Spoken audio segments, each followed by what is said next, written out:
హైదరాబాద్ నుంచి బెంగళూరు వెడుతున్న ఒక private sleeper బస్సులో అగ్ని ప్రమాదం జరగడంతో కనీసం 20 మంది మరణించారు, అనేక మంది గాయపడ్డారు.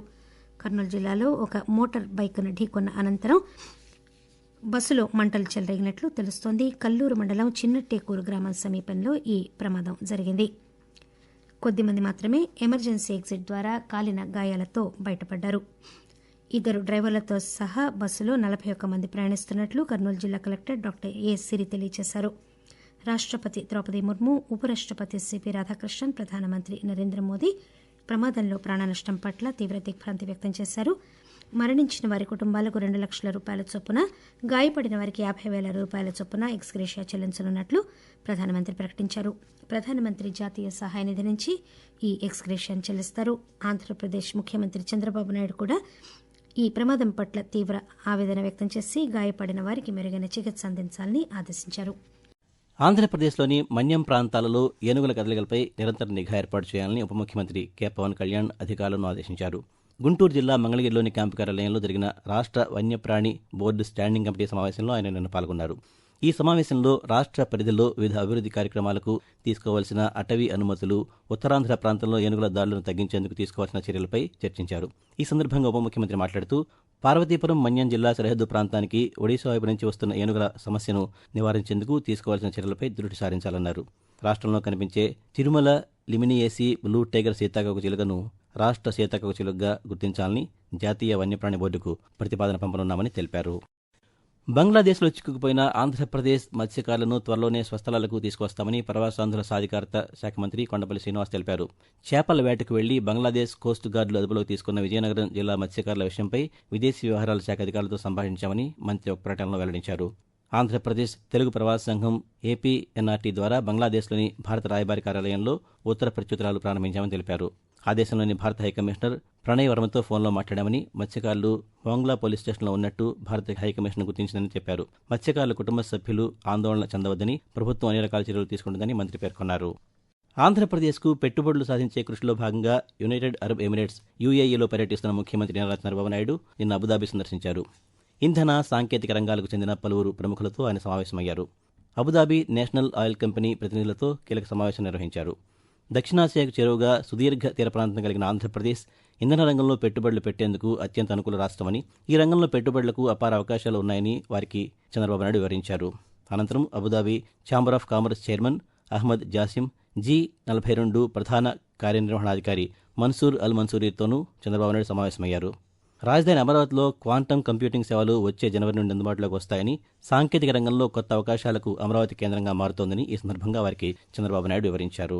ఉద్యోగ మేళాలు దేశ యువత కలలు సాకారం చేసే ఒక మాధ్యమంగా మారాయని ప్రధానమంత్రి నరేంద్ర మోదీ అన్నారు. న్యూఢిల్లీలో జరుగుతున్న 17వ రోజ్గార్ మేళాలో ఒక వీడియో సందేశంలో ప్రధానమంత్రి ఈ మాటలన్నారు. ఈ కార్యక్రమం సందర్భంగా రోజ్గార్ మేళా కింద వివిధ ప్రభుత్వ శాఖలు, సంస్థల్లో 51,000 మంది కొత్తగా నియమించిన యువజనులకు ఈరోజు నియామక పత్రాలు అందజేస్తున్నారు. ఉద్యోగ మేళాల ద్వారానే గత కొద్ది సంవత్సరాల్లో 11 లక్షల మందికి పైగా నియామక పత్రాలు అందజేసినట్లు ప్రధానమంత్రి చెప్పారు. దేశంలో 3.5 కోట్ల మంది యువజనులకు ఉద్యోగాలు కల్పించే వికసిత్ భారత్ యోజనను కూడా ప్రధానమంత్రి సందర్భంగా ప్రారంభించారు. ఆంధ్రప్రదేశ్లో మైనార్టీల విద్యాభివృద్ధికి ప్రభుత్వం ప్రత్యేక చర్యలు తీసుకుంటోందని న్యాయ, మైనార్టీ శాఖ మంత్రి ఎన్ఎండి ఫరూక్ అన్నారు. రాష్ట్ర వ్యాప్తంగా ఉర్దూ మాధ్యమంలో 10వ తరగతి చదువుతున్న విద్యార్థులకు మైనార్టీ మంత్రిత్వ శాఖ నేతృత్వంలో రూపొందించిన స్టడీ మెటీరియల్ను నంద్యాలలో నిన్న ఆవిష్కరించారు. ఈ సందర్భంగా మంత్రి మాట్లాడుతూ ఉర్దూలో 10వ తరగతి జరిగే విద్యార్థుల సౌలభ్యం కోసం నిపుణులతో స్టడీ మెటీరియల్ రూపొందించామన్నారు. మైనార్టీలకు ఉన్నత విద్యతో పాటు యూపీఎస్సీ, ఏపీపీఎస్సీ వంటి పోటీ పరీక్షలకు శిక్షణ ఇచ్చేందుకు ప్రభుత్వం ప్రత్యేక కార్యాచరణ అమలు చేస్తోందని అన్నారు. ఆంధ్రప్రదేశ్లో పెట్టుబడులకు అనుకూల వాతావరణం ఉన్నందున పెట్టుబడులు భారీ స్థాయిలో వస్తున్నాయని 20 సూత్రాల కార్యక్రమం అమలు కమిటీ చైర్మన్ లంకా దినకర్ పేర్కొన్నారు. అమరావతిలోని రాష్ట్ర సచివాలయంలో పాతికేయుల సమావేశంలో ఆయన నిన్న మాట్లాడుతూ ఒక్క గూగుల్ డేటా సెంటర్ ద్వారా $15 బిలియన్ పెట్టుబడి సాధించడం జరిగిందన్నారు. ఇండో టిబెటన్ సరిహద్దు పోలీస్ వ్యవస్థాపక దినోత్సవం సందర్భంగా ఉపరాష్టపతి సిపి రాధాకృష్ణన్ ఈరోజు శుభాకాంక్షలు తెలియజేశారు. సోషల్ మీడియాలో పోస్ట్ చేస్తూ ఆయన ఐటీబీపీకి చెందిన సాహసికులైన సైనికుల వల్ల దేశం తలెత్తుకుని నిలబడగలుగుతోందని అన్నారు. హిమాలయ సరిహద్దుల్లో మొదటి వరుసలో రక్షణ కల్పించేందుకు ఐటీబీపీ దళాలు అవిశ్రామంగా పనిచేస్తున్నాయని ఉపరాష్టపతి అన్నారు. ఇండో టిబెటన్ సరిహద్దు పోలీసును ఏర్పాటు చేసినప్పటి నుంచి ధైర్యానికి, క్రమశిక్షణకు, అచంచలమైన అంకిత భావానికి, భారత సరిహద్దుకు, భారత ప్రజలకు రక్షణ కల్పించేందుకు చిత్తశుద్దికి ఐటీబీపీ ప్రతీకగా నిలిచిందని ఆయన అన్నారు.